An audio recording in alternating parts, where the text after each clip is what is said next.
আবারও বহরমপুর কেন্দ্রের প্রার্থী শ্রী অধীররঞ্জন চৌধুরীকে নিয়ে গল্প লেখা। এই জন্য সে 2019 সালের পুনরাবৃত্তি। 2019 সালে রেণুকা মাড্ডি তার একমাত্র ছেলের মৃতদেহ রেখে ভোট দিতে গেছিলেন তাদের প্রিয় দাদাকে। তাদের ভয়, তাদের প্রিয় দাদা যদি এক ভোটে হেরে যায়। 2024-এর লোকসভা ভোট অনুষ্ঠিত হলো গত 13ই মে। ঠিক আগের রাত্রি পুলিন্দার একটা একান্তবর্তী পরিবারের একজন মারা যায়। সেই পরিবারে প্রায় 70 জন ভোটার। রাত্রিতে মারা যাওয়ার পর সকালবেলায় সৎকার করার পর সরাসরি এসে তারা ভোটদান কেন্দ্রে যায়। তাদের ভয়, তাদের প্রিয় দাদা যদি ভোটে হেরে যায়। তাই প্রিয়জনের শোকতাপকে উপেক্ষা করে তাদের প্রিয় দাদাকে ভোট দিতে গেলেন। এ যেন 2019 সালের পুনরাবৃত্তি। সেবার রেণুকা মাড্ডি তার একমাত্র ছেলে পরলোক গমন করেছে, তিনি আর পৃথিবীতে নেই।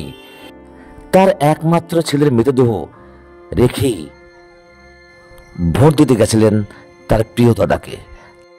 ভয়, তাদের প্রিয় দাদা যদি এক ভোটে হেরে যায়।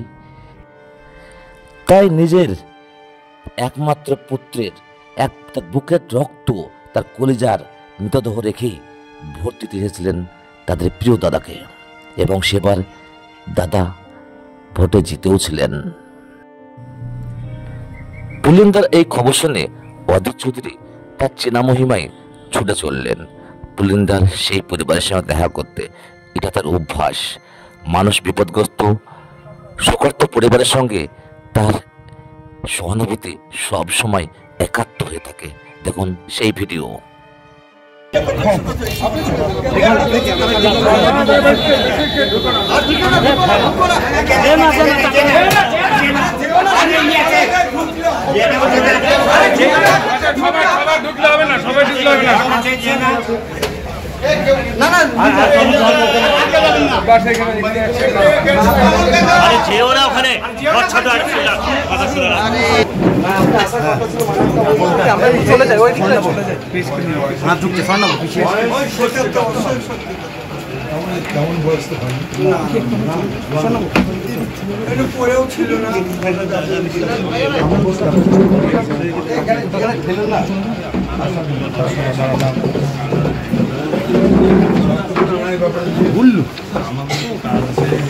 বললো তুমি যেটা আমাকে বললো ভোটের দিনও আপনারা হ্যাঁ হ্যাঁ আমাকে মানে আবেগান্বিত করে তুমি তার জন্য কি আর বলবো। ঠিক আছে, আপনার আসবে মানা করে বলে বুঝলেন। দেখি দেখি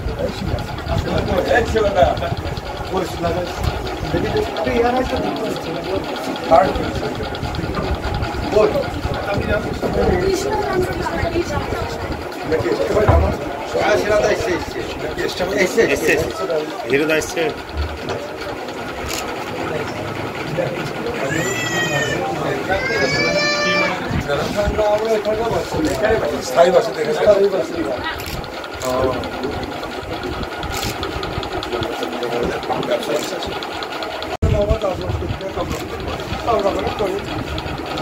অনেক অনেক বড় ফ্যামিলি, 5টা ভাই, একটা বোন, 4টা কাকা, তারপরে আরো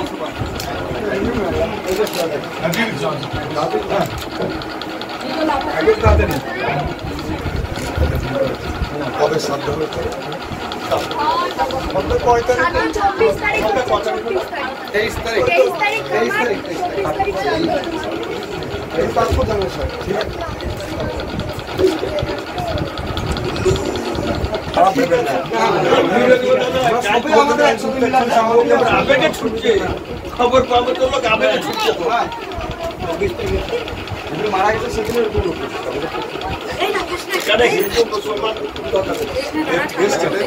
এটা কার মোবাইল?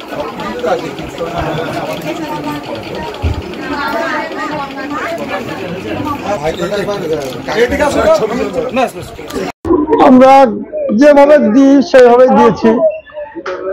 আমরা এসে গঙ্গা থেকে বাবাকে, তাই শ্মশান থেকে এসে আমরা ভোট দিচ্ছি। না, মারা গেছিল কখন? মারা গেছিল সন্ধ্যে 7টা, আগামী সন্ধ্যে 7টার সময়। হ্যাঁ, ভোটের আগা দিন।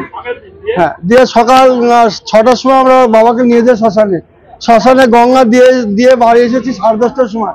দিয়ে আমরা 11টার সময় সব ভোট দিয়েছি। মানে এই যে একটা শোকের মধ্যে, তার মানে মনে হলো, কেন মনে হলো? মনে হলো আমরা ওকে ভালোবাসার খাতিরে গিয়েছি। আমরা কংগ্রেসকে ভালোবাসি, তার জন্য সবাইকে বললাম চল ভোটগুলো দিয়ে আসি। এইরকম বাড়িতে একটা পরিস্থিতি, তারপরে ভোট দিতেছিলেন? সাধারণ জিনিস কিছু হলে ওটা তো সাধারণ মানুষের জিনিস দিতেই তো হবে, মূল্যেও দিতে হবে, না মূল্যেও দিতে হবে। ও তো খারাপ জিনিস না, একটা জিনিস নষ্ট করা মানে তো আমাদের নিজের ভুল। কোনো রকম আশঙ্কা ছিল যে না, আমাদের কোনো হেরে যায়? না আমাদের কোনো আশঙ্কা ছিল না। আমরা 100% জানি যে আমরা আমাদের বাড়িতে আমার কাকা তো ভাইটা নিয়ে প্রায় আমরা 30-35 জন ভোটার। হ্যাঁ, আমার নাম উত্তম প্রামাণিক, কৃষ্ণচন্দ্র প্রামাণিক। এটা হচ্ছে পুলিন্দা ব্যানার্জি পাড়া। আরে ভাই কিছুই না, এখানে একজন পরিবার, অনেক একটা জয়েন্ট ফ্যামিলি, অনেক বড় পরিবার। মোট কত ভোটার হবে? প্রায় 70 জন মতন ভোটার একটা পরিবারের। তাদের পরিবারের একজনের মৃত্যু হয়েছে ভোটের আগের রাত্রে। তার পরের দিন তারা দাহ করে তারা সোজা এসেছে আমাদেরকে ভোট দিতে। শোকাহত পরিবার। তাই স্বাভাবিকভাবেই এই শোকাহত পরিবার যেভাবে তাদের আবেগকে দমন করে ভোটে জেতানোর জন্য তারা ভোট দিতে এসেছে, এটা আমার কাছে একটা অভূতপূর্ব ঘটনা বলে মনে হয়েছে। তাই যখন খবরটা পেলাম, এখানে আমাদের নেতৃত্বের কাছে, এখানে আইনাল ভাই আছে, কাফি ভাই আছে, এখানে আরো যারা আমাদের যুব নেতারা আছে, তাদের কাছে যখন খবরটা পেলাম তখন আমার মনে হলো একবার দেখা করি। আর কিছুই না, দেখা করতে এসেছি, আর কিচ্ছু না।